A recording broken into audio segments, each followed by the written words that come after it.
কারা করলো এরকম? করছে আউরি ননদ।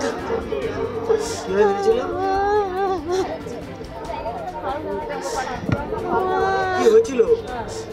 ওইটা আম গাছ কাটা নিয়ে আসছিল, সীমানায় পড়ছিল নিয়ে। আজকে কোথায় এসছেন আপনি? কি করতে এসছেন? বনগা কোর্টে কি করতে এসছেন? সাজা দিতে এসছি। সাজা দিতে হয়েছে। মেয়ে তো পাবো না, শাস্তি চাই আমি। ফাঁসি চাই, ফাঁসি দাও, ফাঁসি দাও। আমার মাইয়া তো পাবোই না, ফাঁসি দাও গুলারে, ফাঁসি দাও। বিচারক সাজা ঘোষণা করেছে, কি বলবেন?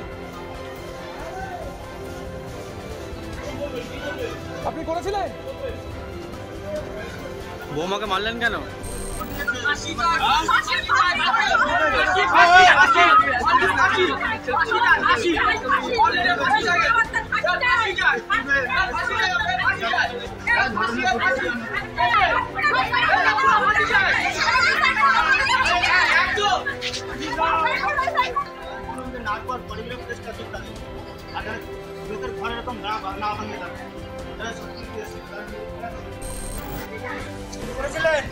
কাকে খুন করেছেন আপনারা?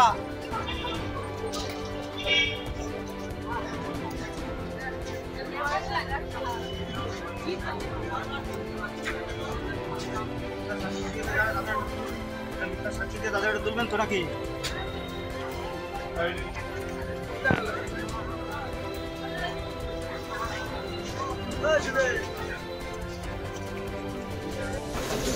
আমার বাড়িতে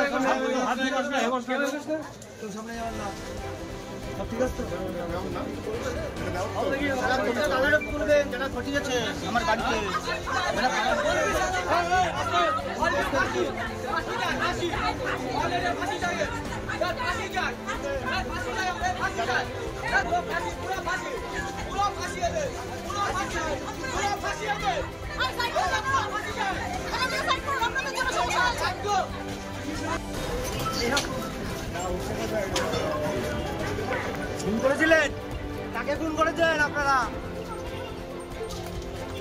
এক বছরের মাথায় গৃহবধূকে খুনের অভিযোগে যাবজ্জীবন সাজা শাশুড়ি ননদ দেওর।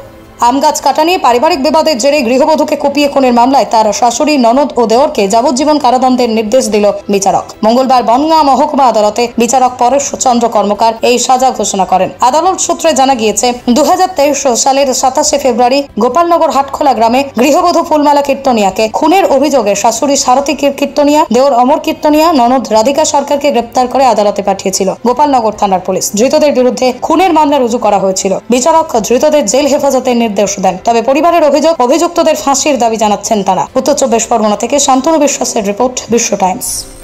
ঠিক আজকের দিনে গত 2023 সালে 27/2/2023 সালে এই দুপুর 10টা নাগাদ একটা কমপ্লেন গোপালনগর থানাতে জমা পড়ে এবং যেটা ওই দিনই 9:30টার সময় ফুলমালা কীর্তনিয়া তাকে তার দেওর, ননদ এবং শাশুড়ি এই তিনজনা মিলে নৃশংসভাবে তার বাড়ির সম্পত্তি নেবার জন্যে তার বাড়ির সম্পত্তির উপরে লোভে তাকে কুড়োল দিয়ে কুপিয়ে খুন করে। সকলে চোখের সামনে প্রকাশ্য দিবালোকে কোনোভাবেই কারোর কোনো কিছু ভয় ছাড়াই একদম পশুর ন্যায় আচরণ করে এই তিনজন আসামি। একটা মানুষ যখন মারা গেছে তারপরেও তার মুখে প্রচুর পরিমাণে কুড়োলের আঘাত করে তার মুখটা ফালা করে দেওয়া হয়।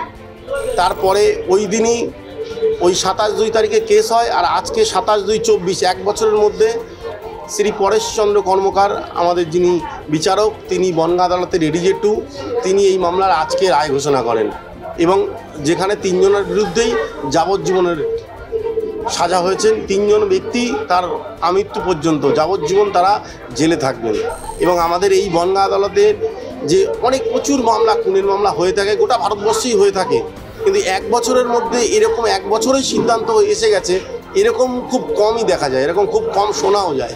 সেই হিসাবে এই মামলাকে যে বিচার প্রক্রিয়া তাকে এক্সেপশনাল বলা যেতেই পারে। আর এই মামলাতে যে পুলিশের ভূমিকা ছিল ভীষণ ভালো।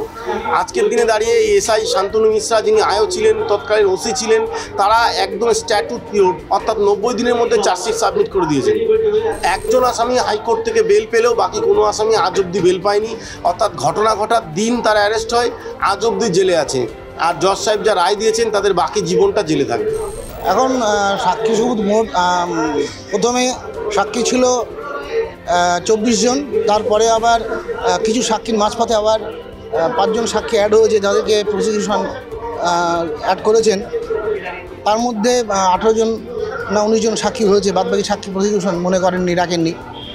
তো আজকে লন্ডনের এডিজে 2 সাজা ঘোষণা করেছেন 302 120B in respect of Radhika Sarkar আর সারথী কীর্তন নিয়ে আমি ছিলাম। ওদের 120B কনস্পিরেসিতে সাজা ঘোষণা করেছে। আমি উচ্চতর আদালতে যাব আমার এই রায়ের এগেইনস্টে।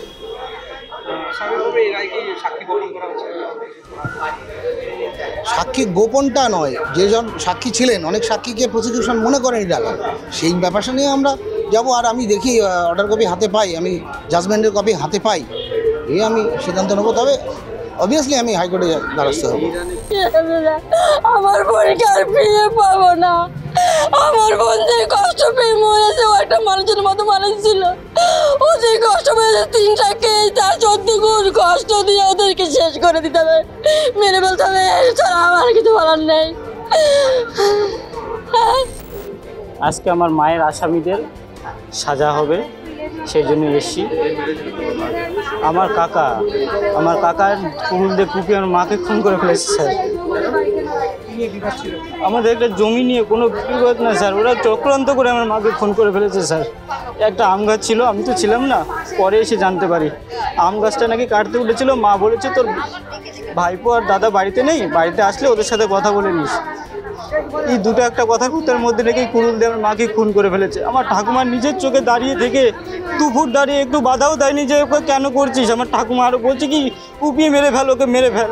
আমার পিসি মাঝে মাঝে আসতো আর আমার মাকে আর হুমকি দিয়ে যেত, তোকে এই বাড়িতে থাকতে দেবো না, তুই থাকলে পরে মানে তোকে কুপিয়ে খুন করে দেবো। আমাদেরকেও অনেকবার মা এই কথা বলেছে, কিন্তু আমরা কখনো বিশ্বাস করিনি স্যার, কখনো বিশ্বাস করিনি যে আমাদের নিজেদের মানুষও এরকম করতে পারে।